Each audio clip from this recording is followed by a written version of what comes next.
నమస్కారం, రేషియా టీవీ వార్తలకు స్వాగతం. నా పేరు కృష్ణకుమార్. వార్తల్లో ముందుగా హెడ్లైన్స్.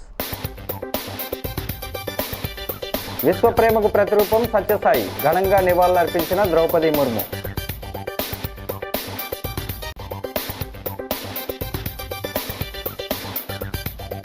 వాసంశెట్టి ఆరోపణలపై చెల్లిబోయిన ఫైర్, బహిరంగ చర్చకు రావాలంటూ డిమాండ్. నిజాయితీ నిర్మోహమాటం ఆయన నైజం, నిరాడంబరంగా గన్నికృష్ణ జన్మదిన వేడుకలు.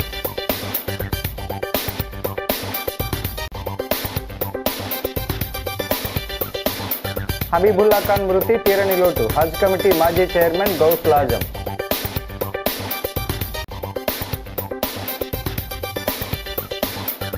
మత్స్యకారుల సంక్షేమమే ప్రభుత్వ లక్ష్యం, గోదావరిలో చేప రొయ్య పిల్లల విడుదల.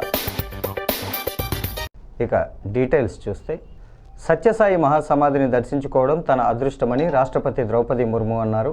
పుట్టపర్తి ప్రశాంతి నిలయంలో నిర్వహించిన శ్రీ సత్యసాయి శత జయంతి వేడుకల్లో ఆమె పాల్గొన్నారు. సాయి కుల్వంత్ హాలులో సత్యసాయి మహాసమాధిని దర్శించుకున్నారు. అనంతరం రాష్ట్రపతి ప్రసంగించారు. ఆమె మాట్లాడుతూ విశ్వ ప్రేమకు ప్రతిరూపంగా సత్యసాయి జీవించారు. ఆయన బోధనలు లక్షలాది మందికి మార్గం చూపాయి. ఆయన సందేశంతో కోట్ల మంది భక్తులు మానవ సేవ చేస్తున్నారు. సత్యసాయి ట్రస్ట్ ద్వారా ఎంతోమందికి వైద్య సేవలు అందించారు. ఈ ట్రస్టుకు మనస్ఫూర్తిగా ధన్యవాదాలు తెలుపుతున్నాను అని రాష్ట్రపతి అన్నారు. ఆయన సేవలను స్ఫూర్తిగా తీసుకొని అందరూ సమాజ అభివృద్ధికి కృషి చేయాలని ఉద్బోధించారు. పుట్టపర్తిలో ఆమెకు సీఎం నారా చంద్రబాబు నాయుడు, రాష్ట్ర మంత్రులు అనగాని సత్యప్రసాద్, ఎస్ సవిత, కందుల దుర్గేష్ తదితరులు ఘన స్వాగతం పలికారు. చంద్రబాబు మాట్లాడుతూ భగవాన్ సత్యసాయిబాబా నినాదం ప్రపంచమంతా వ్యాపించిందన్నారు. ఆయన సేవలు చిరస్మరణీయంగా నిలిచిపోతాయని కొనియాడారు.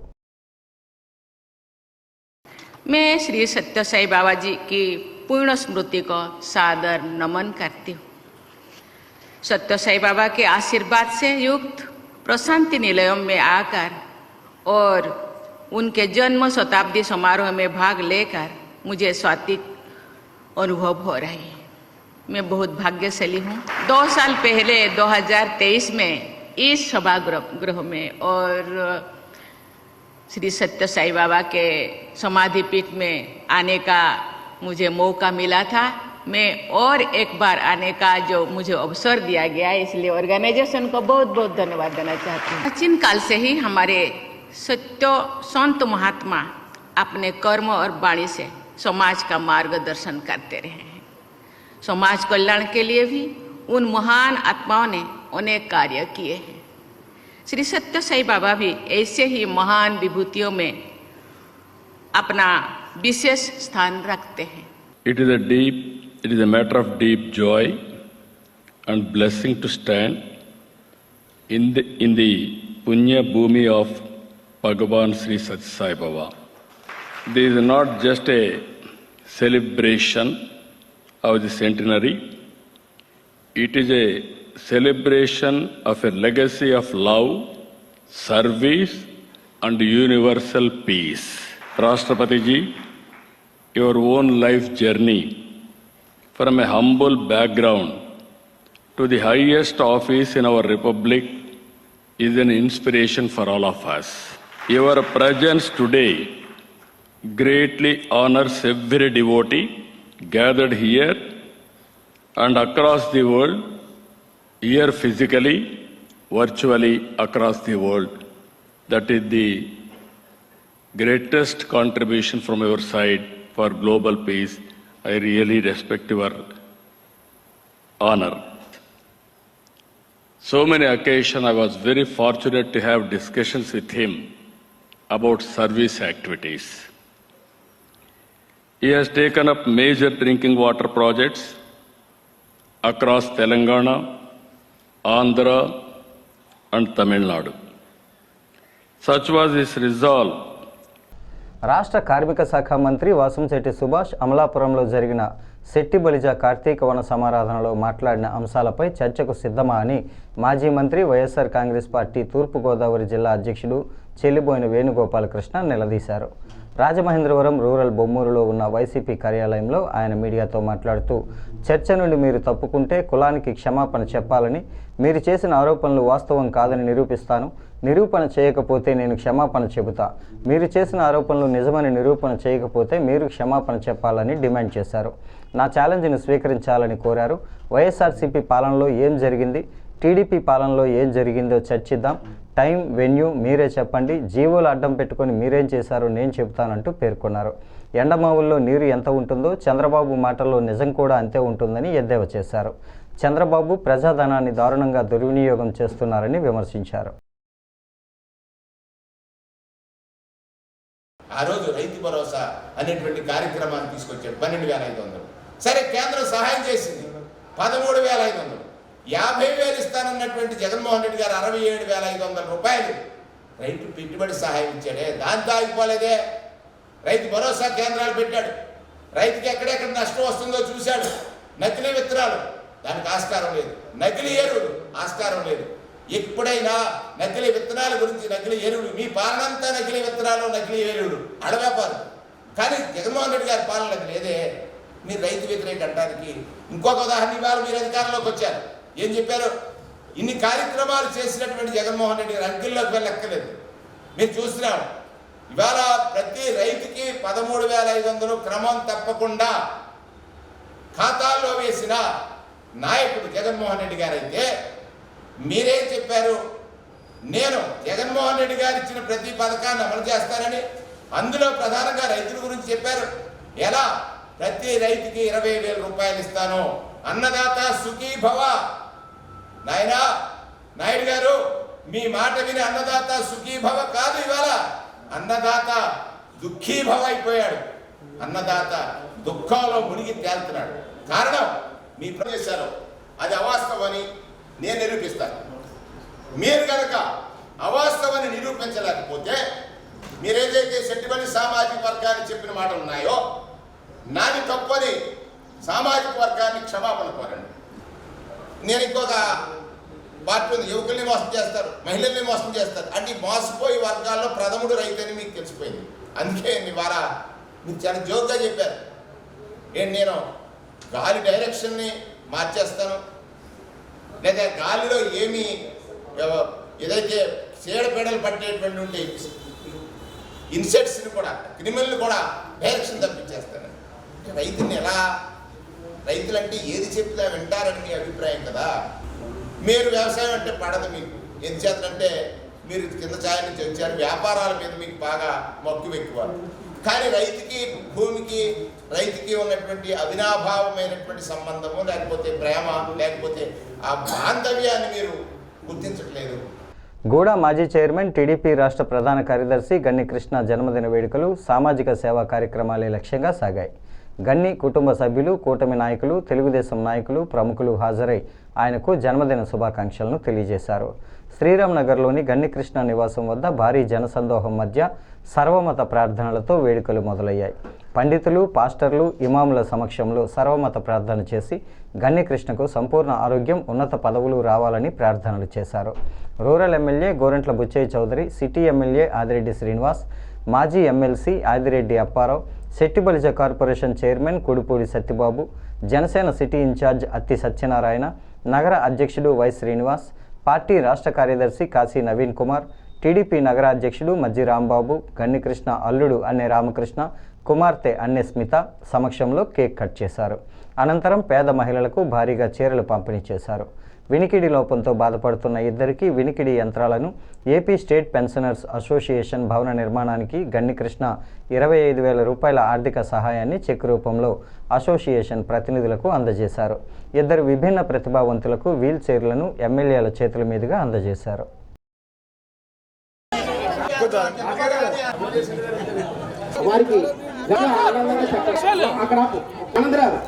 సమావేశం ఇక్కడికి వచ్చిన ప్రతి ఒక్కరికి కూడా పేరు పేరున నేను ధన్యవాదాలు తెలియజేసుకుంటాను. వాసు చెప్పినట్టు నిజంగా నాకు ఇష్టం లేదు ఈ కార్యక్రమం. ఇది కూడా బహుశా మీరు అందరికీ నేను తెలిసిన వాళ్ళు అందరికీ తెలిసి ఉంటుంది. ఎందుకంటే ఇప్పుడు పుట్టినరోజుకి హడావుడి చేయడం ఎప్పుడు లేదు. ఇప్పుడు పొద్దున్న బయలుదేరగానే ఎక్కడికక్కడ ఈ సేవా కార్యక్రమాలు చేసుకుంటే అక్కడికి వెళ్తారు, తిరగడానికి తప్పితే నన్ను కలిసిన వాళ్ళు కూడా సేవా కార్యక్రమం దగ్గరే కలుస్తారు. అలాంటిది ఈవేళ మొత్తం రూట్ మార్చేసి మధ్యాహ్నం 1 గంట వరకు మీరు మా చెట్టు చేతుల్లో ఉండండి, మీరు ఏం మాట్లాడవద్దని చెప్పేసి శిలాశాసనం కింద వెంకటరాజుని మొజ్జిపో చేశారు కదా. ఇంక నేను కట్టుబాడేది ఇక్కడ కార్యక్రమాలు. ఇప్పుడు ఈవేళ ప్రతి అన్న క్యాంటీన్ అన్ని అన్న క్యాంటీన్లను కూడా భోజనాలు ఏర్పాటు చేశారు. ఎక్కడికక్కడ వాళ్ళే చేస్తున్నారు, నేను ఎక్కడికి వెళ్ళట్లేదు. అదేవిధంగా ఆలయాల్లో కూడా అన్నదాన కార్యక్రమం చేస్తున్నారు. సేవ రాజకీయ రంగంలో ఎలాగో సేవా రంగంలో కూడా అంతే ముందుకు వచ్చిన వ్యక్తి కృష్ణ గారు. స్పందన ద్వారా అనేక సాంఘిక సంక్షేమ కార్యక్రమాలు అమలు చేస్తున్న వ్యక్తి. ఇవాళ కంబాల చెరువు నాంది పలికిన వ్యక్తి, పునరుద్ధరణకు నాంది పలికిన వ్యక్తి. దాని పర్యవసానంగానే ఇవాళ బ్రహ్మాండంగా దాన్ని పునరుద్ధరణ చేసుకోగలిగాం. అలాంటి వ్యక్తి సమాజ సేవలో ఉండటం. ఇవాళ రాజకీయంగా రకరకాల ఒత్తిళ్లు ఎత్తుగళ్ళు ఉంటాయి. దానికి అతీతంగా నిర్మోహమాటంగా మాట్లాడటం, నిజాయితీగా చెప్పడం, ఉన్నదన్నట్టుగా మాట్లాడే లక్షణం ఆయన సహజ లక్షణం. అలాంటి వ్యక్తి యొక్క జన్మదినాన్ని మనం ఘనంగా చేసుకోవడమే కాదు, ఇవాళ అనేక బహుమతులు కూడా ఇస్తూ ఉన్నారు పేదవారికి, సంక్షేమానికి.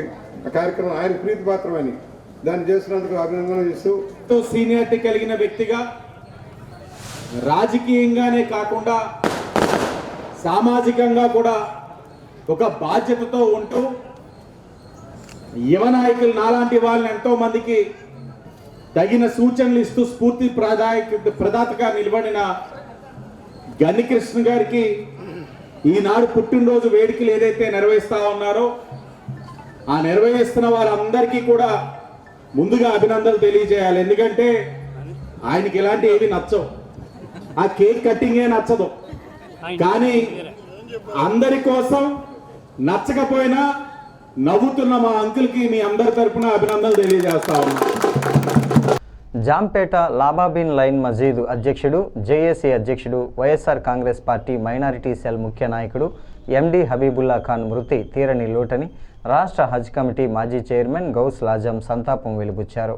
శనివారం ఆయన స్థానిక జాంపేటలో ఉన్న హబీబుల్లా ఖాన్ నివాసానికి చేరుకొని కుటుంబ సభ్యులను పరామర్శించారు. ఆయన మరణ వార్త తెలిసిన సమయంలో తాను చాలా దూరంగా ఉన్నందున రాలేకపోయానని తెలిపారు. జాంపేట లాబాబిన్ లైన్ మసీదు అధ్యక్షుడిగా ఆయన చేసిన సేవలను కొనియాడారు. అల్లాహదయతో ఆ మసీదును అన్ని విధాలుగా అభివృద్ధి చేశారని, ముస్లిం మైనారిటీల అభ్యున్నతికి, వారి సమస్యల పరిష్కారానికి నిరంతరం కృషి చేశారని పేర్కొన్నారు. ఆయనకు అల్లాహ్ కృప, కరుణా కటాక్షాలు దక్కుతాయని ఆకాంక్షించారు. ఆయన కుటుంబ సభ్యులకు తాము అండగా ఉంటామని భరోసా కల్పించారు. వక్ఫ్ బోర్డు మాజీ డైరెక్టర్ రెహమాన్, మైనారిటీ నాయకులు ఇబాదుల్లా, జాఫర్ ఆయన వెంట ఉన్నారు. స్థానిక మైనారిటీ నాయకులు ఎండి లాల్ ఖాన్ ఉరఫ్ తిల్లు, ఎండి మదీనా బాషా, ఎస్కే నిజాం, ఖాన్ బాబు, నయీం, ఆరిఫ్, హాజీ బాషా తదితరులు హబీబుల్లా కుటుంబాన్ని పరామర్శించారు. హబీబుల్లా ఖాన్ గారు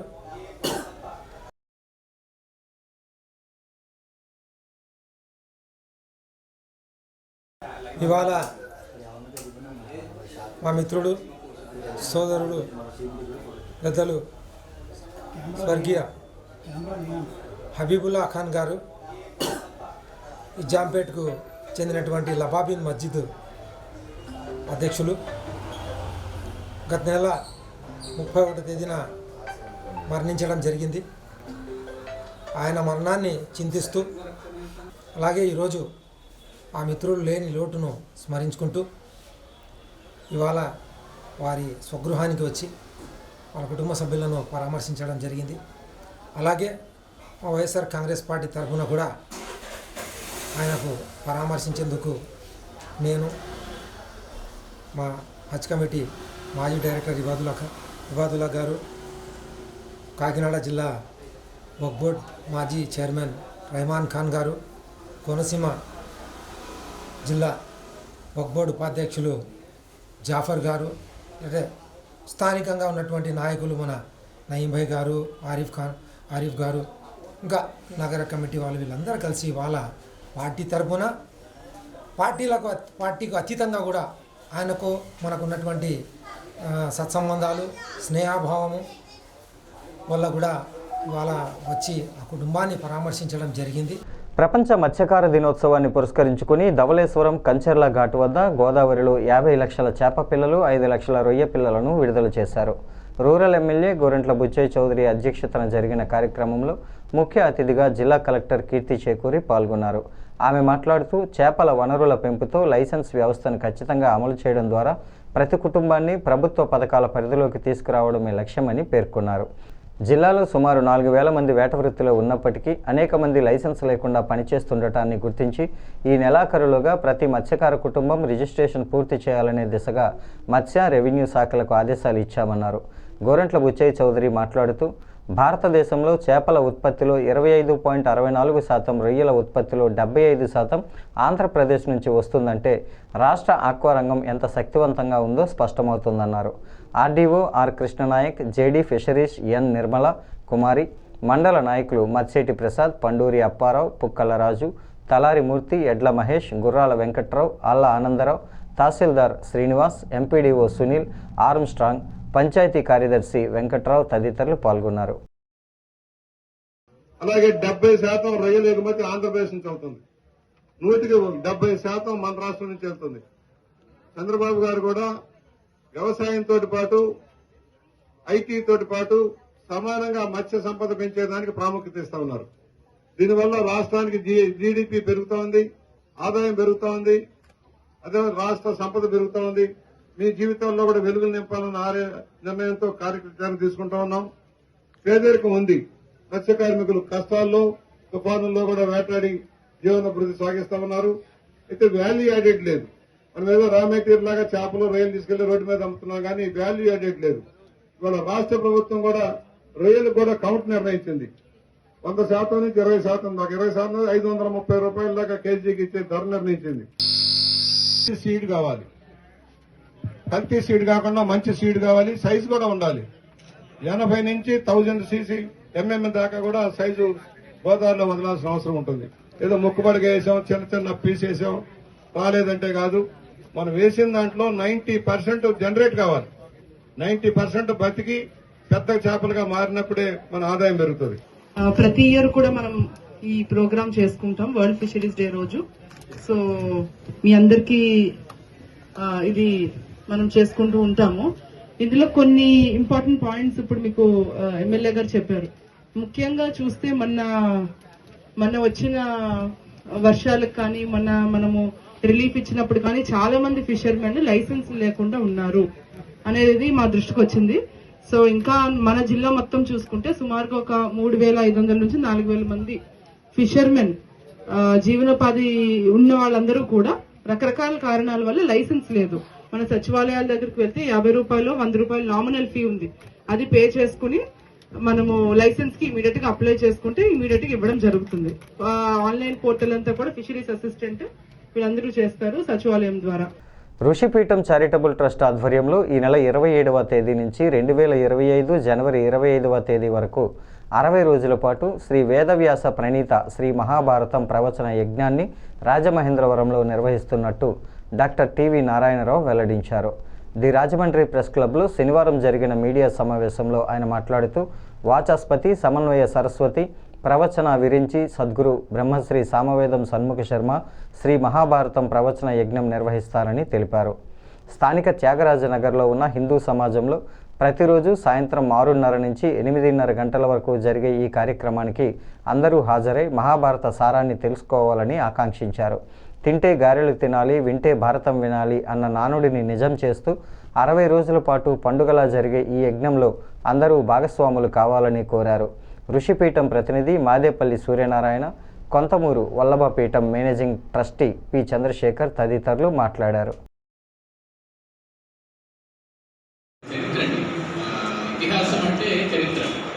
మన చరిత్ర మనం రాసుకోవడం రాదు అని మనకి ఎప్పటి నుంచో పాశ్చాత్యులు మనకి చెప్పి వాళ్ళే రాశారు, వాళ్ళకి తోచినట్టు రాశారు. కానీ మన చరిత్ర మనం రాసుకోవడం మనకి ఎంత బాగా తెలుసు అంటే రామాయణం మన చరిత్ర, భారతం మన చరిత్ర, మన పురాణాలంటే మన చరిత్ర. కాబట్టి చక్కగానే మనం రాసుకోవాలని మనకి తెలుసు. కానీ ఎప్పుడైతే జరిగిందో మనకే అపనమ్మకం మొదలైంది. ఇది ఇలా జరుగుతుందా, నిజమైన మనకి జరిగే అవకాశం ఉందా? దీనికి తోడు అనేకమైనటువంటి హరికథలు చెప్పేవారి దగ్గర నుంచి పురాణాలు చెప్పేటువంటి రకరకాల వారు సరైన అవగాహన లేక కొన్ని పెట్టకథల రూపంలో కొన్ని జరిపించారు. ఈ చలనచిత్ర రంగంలో అనేకమైనటువంటి అవాస్తవాలు, ఇప్పుడు ఉదాహరణకి కర్ణుడు చాలా గొప్ప వీరుడు అనేటువంటి వ్యవహారం చూపిస్తారు. నిజంగా భారతం చదివినట్టయితే కర్ణుడు ఎంత పిరికివాడు, ఎంత జాతకాలు వాడు మనకి వ్యాసమహర్షి చక్కగా చెప్పారు. 58వ జాతీయ గ్రంథాలయ వారోత్సవాల్లో భాగంగా శ్రీ కందుకూరి వీరేశలింగం పురమందిరం టౌన్ హాల్లో గల Jubilee library and reading room Samaj ఆధ్వర్యంలో గత 6 రోజులుగా నిర్వహించబడిన వివిధ సాంస్కృతిక విద్యా పోటీలు నేటితో విజయవంతంగా ముగిశాయి. Jubilee library and reading room Samaj కార్యదర్శి ఆకుల వీర్రాజు అధ్యక్షతన జరిగిన ఈ ముగింపు ఉత్సవంలో విజేతలకు బహుమతులు ప్రదానం చేశారు. నవంబర్ 14 నుంచి 20వ తేదీ వరకు బాలబాలికలకు రకరకాల పోటీలు నిర్వహించబడ్డాయని అన్నారు. టౌన్ హాల్ ట్రస్ట్ బోర్డు అధ్యక్షుడు మద్దూరి శివ సుబ్బారావు ముఖ్య అతిథిగా హాజరై మాట్లాడుతూ విద్యార్థులు తమ నిత్య జీవితంలో చదువుతో పాటు క్రీడల్లోనూ జనరల్ నాలెడ్జ్ పోటీల్లోనూ పాల్గొనాలని, గెలుపు ఓటమితో సంబంధం లేకుండా ఇటువంటి కార్యక్రమాల్లో పాల్గొనటం వల్ల కమ్యూనికేషన్ స్కిల్ పెరుగుతాయని అన్నారు.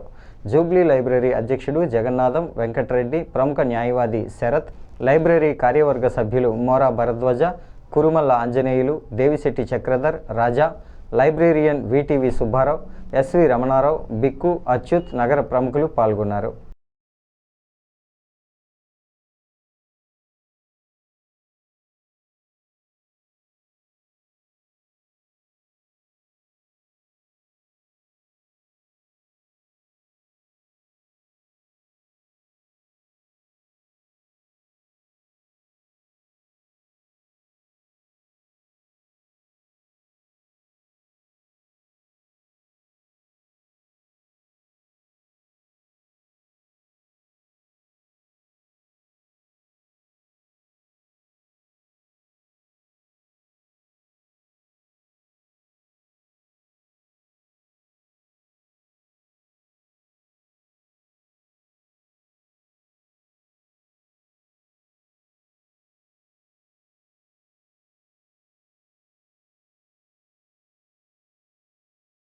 Indian red cross society Thoorpu Godavari జిల్లా శాఖ చైర్మన్ డాక్టర్ జి తరుణ్ ఆధ్వర్యంలో రాజమహేంద్రవరం రెడ్ క్రాస్ కార్యాలయంలో మేనేజింగ్ కమిటీ సమావేశం జరిగింది. ఈ సమావేశంలో పలు తీర్మానాలపై చర్చించి ఏకగ్రీవంగా ఆమోదించారు. ఎల్వి ప్రసాద్ ఐ ఇన్స్టిట్యూట్ వారితో ఎంఓయు కుదుర్చుకొని 1 నెలలో కార్నియా కలెక్షన్ సెంటర్ ప్రారంభించడం జరిగింది. 1,25,000 మంది వైఆర్సీ వాలంటీర్లను రిజిస్ట్రేషన్ చేయడం, మేనేజింగ్ కమిటీ సభ్యులు ఒక్కొక్కరు 100 మంది ప్యాట్రాన్స్, వైస్ ప్యాట్రాన్స్, జీవిత సభ్యులు నూతన సభ్యులుగా రిజిస్ట్రేషన్ చేయించడంపై చర్చించి ఆమోదం తెలిపారు. అల్లూరి సీతారామరాజు రెడ్ క్రాస్ జిల్లా శాఖ అనుమతితో గిరిజన ప్రాంతాలైన చింతూరు, రంపచోడవరం పరిసర ప్రాంతాలలో జిఎస్ఎల్ భాగస్వామ్యంతో వైద్య శిబిరాలు నిర్వహించడం, జిఎస్ఎల్ సంస్థ సహకారంతో ప్రతి సంవత్సరం 10 మంది డాక్టర్లకు ఆంధ్రప్రదేశ్ రాష్ట్ర రెడ్ క్రాస్ శాఖ ఏర్పాటు చేసే first aid TOT training of ట్రైనర్స్కు పంపించి వారి ద్వారా రెడ్ క్రాస్ ఫస్ట్ ఎయిడ్ సేవలను అందిపుచ్చుకోవడం చేయాలన్నారు. Vice chairman doctor KV Ramana, treasurer doctor G Mahalakshmi, committee members Bonu Ramakrishna, Balla Srinivasarao, B Padmavathi, doctor J Suresh, district coordinator Pagoti Rambabu పాల్గొన్నారు.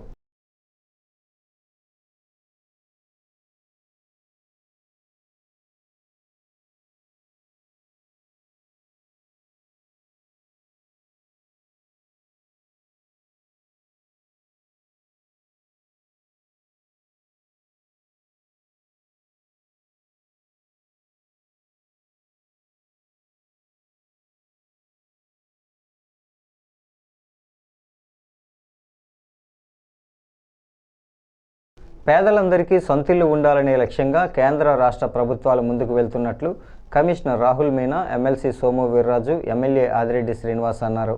ఆనం కళాకేంద్రంలో PMAY 2.0 కింద 409 మంది లబ్ధిదారులకు గృహ రుణ మంజూరు పత్రాలను పంపిణీ చేశారు. కమిషనర్ రాహుల్ మీనా సభాధ్యక్షతన జరిగిన కార్యక్రమంలో MLC Somu Veerraju, urban MLA Adireddy Srinivas ముఖ్య అతిథులుగా పాల్గొన్నారు. అనంతరం కమిషనర్ మాట్లాడుతూ PMAY 2.0 ద్వారా ప్రభుత్వం అర్బన్ ఏరియాలలో 2,50,000 రూపాయల సహాయాన్ని అందజేస్తున్నట్లు తెలిపారు. ఇందులో కేంద్ర ప్రభుత్వం 1,50,000 ఇస్తూ ఉండగా రాష్ట్ర వాటాగా 1,00,000 సాయాన్ని అందిస్తున్నట్లు వివరించారు. వీటితో పాటు SC, BC వర్గాలకు అదనంగా 50,000, STలకు 75,000, PVGTలకు 1,00,000 అదనంగా ఆర్థిక సాయం అందిస్తోందన్నారు. ఈ మొత్తాన్ని 4 విడతలలో చెల్లింపులు చేయనున్నట్లు చెప్పారు. కనుక లబ్ధిదారులు నిర్దేశించిన గడువులోగా ఇళ్ల నిర్మాణాలను పూర్తి చేసుకోవాలని సూచించారు.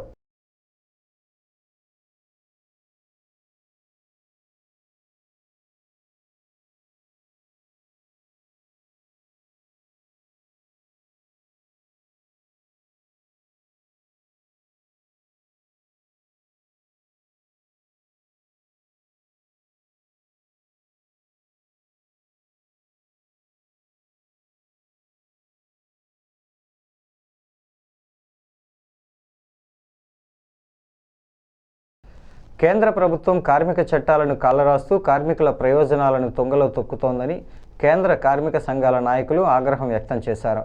కార్మిక చట్టాలను 4 లేబర్ కోడ్లుగా మార్చడానికి తాము ఎట్టి పరిస్థితుల్లోనూ అంగీకరించబోమని స్పష్టం చేశారు. కేంద్ర కార్మిక సంఘ నాయకులు టి అరుణ్, బి పవన్, టికే విశ్వేశ్వర్రెడ్డి, ఏవి రమణ తదితరులు స్థానిక శ్యామల సెంటర్లో శనివారం ధర్నా నిర్వహించారు. కార్మిక చట్టాలను 4 లేబర్ కోడ్లుగా మార్చి కేంద్ర ప్రభుత్వం నోటిఫై చేయడంపై వారు ఆగ్రహం వ్యక్తం చేశారు. వెంటనే ఈ ప్రతిపాదనను వెనక్కి తీసుకోవాలని డిమాండ్ చేస్తూ మోడీ డౌన్ డౌన్ అంటూ పెద్ద ఎత్తున నినాదాలు చేశారు. ఈ సందర్భంగా వారి ఆందోళనను పోలీసులు అడ్డుకోవడానికి ప్రయత్నించడంతో ఉద్రిక్తత నెలకొంది. నోటిఫై చేసిన పత్రాలను తగలబెట్టేందుకు కార్మిక సంఘాలు ప్రయత్నించడం గందరగోళానికి దారితీసింది. కార్మికుల ప్రయోజనాలను కాలరాసేలా యాజమాన్యాలకు ఒత్తాసుగానే కేంద్రం ఈ లేబర్ కోడ్లను తెచ్చిందని ధ్వజమెత్తారు. కోండ్రాపు రాంబాబు, వంగమూరి కొండలరావు, పూర్ణిమారాజు తదితరులు ఈ కార్యక్రమంలో పాల్గొన్నారు.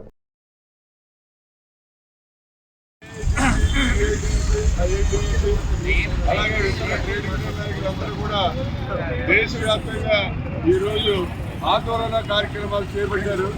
ఎందుకంటే ఈ నరేంద్ర మోడీ గారు ఒక దుర్మార్గమైనటువంటి ఆలోచనతో ఏ అయితే మరి 4 కోట్లు ఈ నిన్ననే ప్రవేశపెట్టి ఈ కార్మిక వ్యవస్థను నిర్వీర్యం చేయాలని చెప్పి ఈయన ప్రయత్నాలు చేస్తున్నారు. ఆల్రెడీ భారతదేశంలో ఉన్నటువంటి ఈ గవర్నమెంట్ ఇండస్ట్రీస్ అన్నింటినీ కూడా చాలా వరకు ప్రైవేటైజేషన్ చేసేసి అవన్నీ కూడా ఆదానికి అలాగే ముఖేష్ అంబానీకి కూడా అంటగట్టడం జరిగింది. ఈవేళ నరేంద్ర మోడీ గారు ఎందుకంటే ఏంటంటే భారతదేశంలో ట్రేడ్ యూనియన్స్ అనేవి ఉండకుండా చేయాలనేది ఆయన ముఖ్య ఉద్దేశం. ఆ ఉద్దేశంతో ఈ 4 కార్మిక చట్టాలని కూడా ఈవేళ 4 కోట్లు కూడా ఆయన ప్రవేశపెట్టడం జరిగింది. గతంలో 28 కార్మిక చట్టాలు ఉండి కార్మికులందరికీ అన్ని రకాలుగా బెనిఫిట్ అయ్యే విధానం ఉండేది. వాటిని రద్దు చేసి 4 కోట్లు ప్రవేశపెట్టడంలో ఆయన ఉద్దేశం ఏంటంటే కార్మికులందరినీ కూడా బానిసలుగా చేయాలని, వీళ్ళందరూ కూడా ఆదాని, ముఖేష్ అంబానీ వంటి బడా పారిశ్రామికవేత్తల యొక్క చెప్పు చేతల్లో నడవాలని చెప్పి ఈయన ఈ లేబర్ కోడ్స్ ప్రవేశపెట్టడం జరిగింది. ఈరోజు 50 కోట్ల మంది ఉన్నటువంటి కార్మిక వర్గం పైన నష్టం చేసే లేబర్ కోడ్ని అమలుకు నోటిఫికేషన్ ఇచ్చింది. ఈ నోటిఫికేషన్కి వ్యతిరేకంగా ఈరోజు దేశవ్యాప్తంగా కేంద్ర కార్మిక సంఘాలు సిఐటియు, ఏఐటియుసి, ఐఎన్టీయూసి, ఐఎఫ్టియు, ఇతర బ్యాంకింగ్ ఫెడరేషన్లు, దేశవ్యాప్త సంఘాలు, అన్ని సంఘాలు కలిపి ఈ నోటిఫికేషన్ తీవ్రంగా వ్యతిరేకిస్తున్నాయి. లేబర్ కోడ్ని రద్దు చేయాలని డిమాండ్ చేస్తూ ఉన్నాయి. పాత చట్టాలను కొనసాగించాలని కోరుతూ ఉన్నాయి. దీంతో మోడీ ప్రభుత్వం కార్పొరేట్ల ప్రభుత్వం, ఇది ఈజ్ ఆఫ్ డూయింగ్ బిజినెస్కి అనుకూలంగా ఈ చట్టాలు తయారు చేస్తామని వాళ్ళు నిస్సిగ్గుగా చెప్పుకుంటూ ఉన్నారు. మేము కార్మికులు ఉద్ధరిస్తామని పైకి మాటలు చెప్పినా ఈరోజు కార్పొరేట్ల వ్యాపారానికి అనుకూలంగా ఈ చట్టాలు తయారు చేస్తామని సాక్షాత్తు దేశ ప్రధాని నరేంద్ర మోడీ ట్విట్టర్లో పోస్ట్ పెట్టాడు. ఇవాళ కేరళ రాష్ట్రంలో వామపక్షాల ఆధ్వర్యంలో కమ్యూనిస్టు ప్రభుత్వం అక్కడ కనీస వేతనం అన్స్కిల్డ్ వర్కర్కి రోజుకి 750 రూపాయలు ఇస్తూ ఉంది. కానీ కేంద్ర ప్రభుత్వం కనీస వేతనం 179 రూపాయలు అన్స్కిల్డ్ వర్కర్కి నిర్ణయం చేస్తుంది. అదే రేపు భారతదేశం మొత్తం ఈ 170 రూపాయల కనీస వేతనంతోనే వాళ్ళు చెప్పే. ఈ వార్తలు ఇంతటితో సమాప్తం. నమస్కారం.